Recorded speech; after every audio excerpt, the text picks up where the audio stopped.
출근길 이 시각 경기 지역 미세먼지 상황과 내일의 날씨까지 알려드리는 오후웨더 시간인데요. 며칠째 이어지던 폭염 경보가 오늘 해제됐죠. 그런데 경기도 23개 시군에는 아직 폭염주의보가 있습니다. 저희 기후톡파원 직접 연결해서 각 지역 폭염 재난 상황과 재생에너지 관련된 아리백 날씨 알아볼 시간이잖아요. 오늘은 안양 연결합니다. 김지아 안양군포의왕 시민햇빛발전 사회적 협동조합 활동가님 모셔볼게요. 안녕하세요. 안녕하세요. 네, 김지아 선생님. 자, 오늘 오랜만에 폭염 경보 해제가 됐는데요. 그렇다고 해서 이걸 시원하다고 할 수는 없었는데 안양은 좀 어땠나요? 네, 너무너무 더웠죠, 그동안. 네. 그런데 안양에는 그래도 주말부터 비가 내리면서 폭염 경보가 해제됐어요. 네. 그렇지만 그동안 밤에도 식지 않고 올라갔던 지열이 밤에도 너무 더웠잖아요. 맞아요. 열대야가여가지고. 근데 이제 비가 내리면서 습기와 함께 그 지열이 다 올라오더라고요. 그래가지고 체감 더위는 비슷했던 것 같아요. 땀이 많이 흐르니까 일단.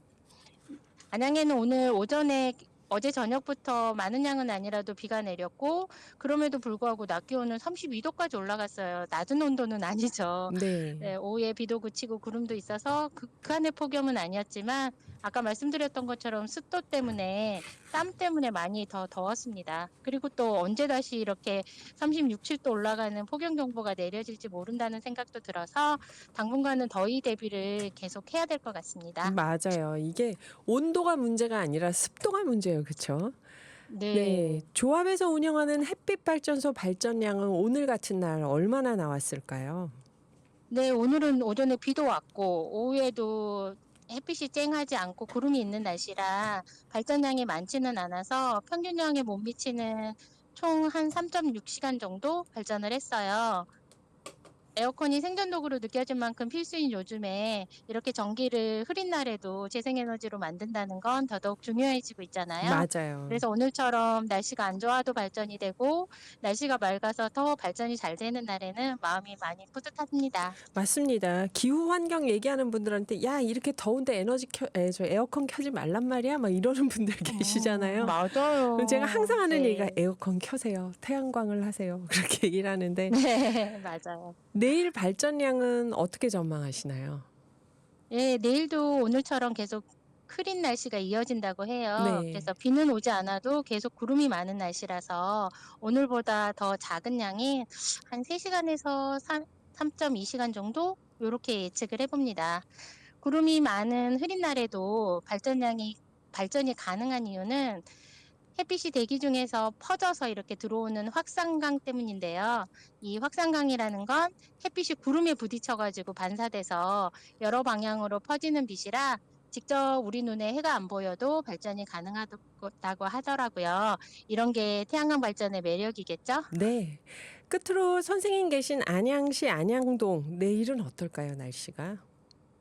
예, 아까 말씀드렸던 것처럼 하루 종일 흐린 날씨가 이어질 것 같아요, 내일은. 그래서 아침 온도는 25도, 낮에는 그래도 31도까지 오르는데요. 네. 햇살은 없지만 습도 때문에 후덥지근하게 느껴질 수 있겠습니다. 한동안 36도, 7도까지 올라간 걸 생각하면 온도 자체는 낮은데 그래도 습도 때문에 여전히 온열 질환의 위험은 크다고 네네. 보여지거든요. 특히 습도가 높으면 땀이 증발하지 않아서 체온이 잘 안 내려간대요. 그래서 지난 8월 2일 여주시에선 반일 중이던 60대 남성분이 폭염에 쓰러져 돌아가시는 안타까운 일이 있었잖아요. 네. 그때 당시 기온도 32.9도면 그렇게 높은 온도는 아니었는데 몸이 견디기 어려운 수준의 땀이 마르지 않아서 온열 질환으로 돌아가시는 이런 일이 있으니 밭일이나 바깥에서 일하시는 분들, 특히 또 연세 드신 어르신들은 오후 한낮은 꼭 피하셔서 활동하시면 좋겠습니다. 네, 진짜 습도가 높으면 땀이 증발하지 않아서 온열 질환 위험이 더 커진다. 네, 김지아 안양군포의왕 시민햇빛발전 사회적 협동조합 활동가님의 당부였습니다. 선생님 오늘 소중한 시간 내주셔서 감사합니다. 감사합니다. 네. 자, 이제 미세먼지와 오존지수 내일의 날씨 살펴보겠습니다. OBS 라디오 정보센터의 노광준 프로듀서 나왔습니다. 안녕하세요. 네, 안녕하세요. 물 청소했으니까 네, 대기질은 대기질은? 좋죠. 예, 그렇죠. 아주 간단하게 10초 만에 넘어가겠습니다. 네. 초미세먼지 지금 에어 경기도 지도 보고 계신데요. 깨끗합니다. 모든 곳이요.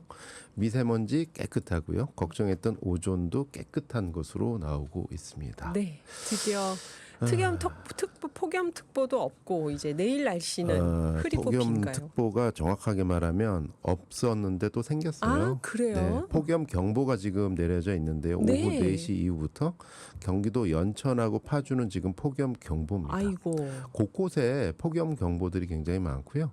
폭염주의보는 경기도에서 연천, 파주, 수원, 화성을 제외한 전 권역이 폭염주의보입니다. 폭염주의보. 네, 그러니까 그 폭우 갔다가 폭우 끝나면 폭염이다.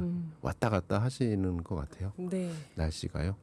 그리고 또 하나 느끼는 게 이 휴가 어떻게 수도권에서 보내셨어요? 저는 조용히 있었습니다. 예, 저도 이제 저는 전북권에서 조용히 전북이요. 있었어요. 네. 예, 좀 있었는데 이게 느끼는 게 국지성 집중호우 또 국지성 폭염 이러니까 이 날씨에 대한 공감대가 점점 없어지는 것 같아요. 아하. 수도권에 계셨던 분하고 네. 그 전북에 있었는데 네. 어제 비 정말 많이 아, 왔거든요. 그랬어요. 너무 많이 왔어요. 계속 많이 왔는데 전북보다 전남은 더 왔죠. 더 폭우가. 무안 같은 경우는 엄청나게 왔죠. 아이고. 1톤 화물차를 쓰러뜨릴 정도로 번개가 1,600번을 치고 순식간에 물바다가 되고 전혀 못 느끼시죠? 그렇죠. 예, 이게 지금 기후 위기 아하. 현황입니다. 네. 그래서 전문가들이 이런 얘기를 해요. 그러니까 얇고 긴 비구름이 쭉 훑어갔다 내려오는데 걸리는 지역에 쏟아지는 거예요. 안 걸리는 지역은 폭염에 습도에 아이고 이렇게 덥나 비가 안 이러는데 온다 이러는데. 걸리는 지역은 물바다가 되는 네. 거예요. 마치 우리가 그 CT 촬영할 때 네. 사람이 누워 있으면 방사선이 쭉 위부터 아래까지 훑잖아요. 그 방사선 있는데 그냥 물폭탄이 나오는 거예요.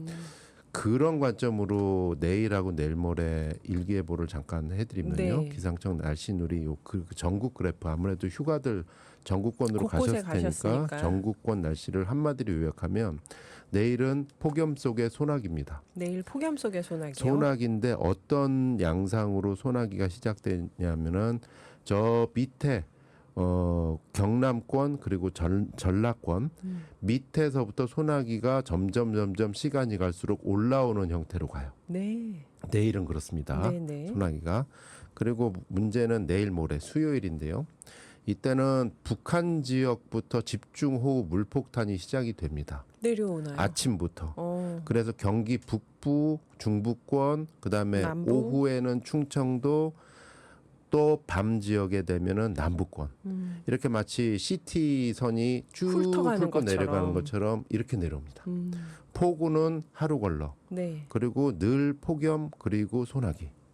당분간 오늘, 내일 모레 이렇게 되는데요. 당장 오늘 밤에도 경상권 같은 경우는 매우 많은 양의 집중호우가 예정이 돼 여기도 있기 때문에 폭우가요. 불 꺼진다고 해서 아유 우리 지역 괜찮다라고 해서 좀 마음 놓기에는 상당히 어떤 일기예보 하기에도 힘든 시즌인 것 같습니다. 네, 대구 경북 80mm 이상 온다고 돼 있네, 진짜.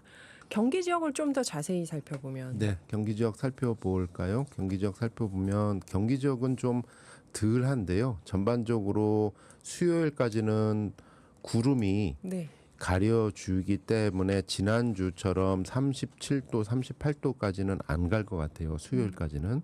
근데 변수가 있다면 수요일 날 오전에 쭉 북한 지역부터 훑고 내려오는 국지성 폭우가 중부지방에 걸리게 된다라는 네. 것입니다. 그래서 수요일 날 오전 같은 경우는 경기도 같은 경우는 좀 폭우에 대해서 좀 조심을 할 필요가 있다라는 생각이 듭니다. 네.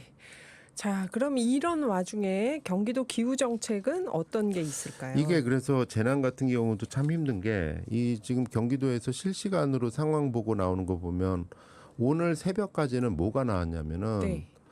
폭우 상황이 왔어요. 폭우. 근데 딱 점심 먹고 나니까 폭염 쨍쨍했죠. 상황으로 바뀌는 폭염. 겁니다. 폭우에서 폭염으로 왔다 갔다 하다 보니까 현장에서는 어떤 일이 생기냐면은 지금 폭우 대책을 하기 위해서는 뭘 해야 될까요? 지방 하천을 정비해야 되죠. 그렇죠.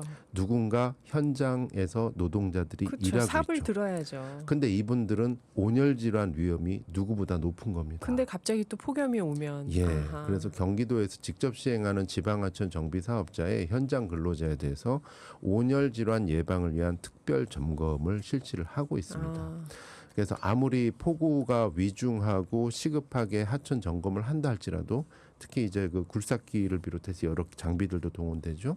체감 온도 35도가 넘으면 오후 2시부터 5시까지 작업을 전면 중지하고 있는가 정확하게 이행 실태를 점검한다라고 합니다. 네. 이게 폭우, 폭염, 국지성 호우 이러니까 지방자치단체도 잘게 쪼개서 신속하게 대응하는 게 필요할 것 같아요. 그러니까 폭우 준비하면서 폭염과 싸워야 되고 폭염 준비하면서 폭우를 준비해야 되고 이런 이중 상황인데 기후도 똑같은 것 같아요. 폭염이 계속되니까 폭우의 강도가 더 세집니다. 네. 네. 노광준 PD와는 잠시 후 기후 리포터에서 다시 뵙겠습니다. 변화의 중심 기회 경기, 경기도와 함께합니다.